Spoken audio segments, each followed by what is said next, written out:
Eto naman mga bossing, kung ikaw po ay isa rin sa lagi namumblema dahil lubog ka sa utang at may pagkagastador ka, ito ang kailangan ninyo.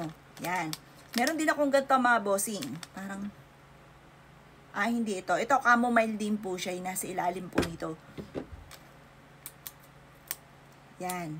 Ito po ay tutulungan ka para lagi ka maging mapera. Ito po, in-slice po siya na luya. Luya po yan na pinatuyo. Ang luya kasi mga boss, ilagay nyo lang ito sa wallet po ninyo.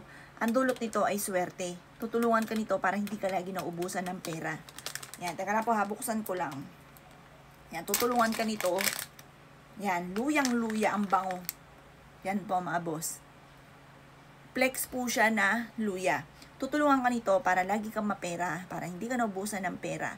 Ito po mga bossing ko, gagawin nyo lamang, ilagay nyo po ito sa inyo pong wallet. Meron din kaming langis na ganito, pinagbabaran po namin mga bossing, tapos luya oil na po siya. Meron din po kami yung ganyan, na may binayabad din na dahon ng laurel.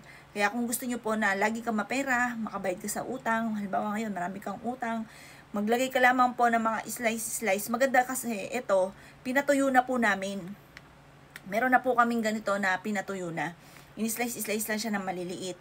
Or kaya, umorder po kayo ng oil po namin kasi meron na rin siya mga nakababad.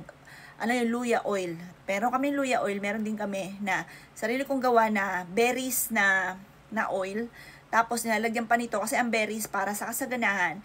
Tapos lalagyan mo pa ng luya. Kumbaga na doble-doble kasi yung luya, money magnet. Tutulungan ka pa nito para kayo po higit na makatrak ng swerte, lalo na sa pera.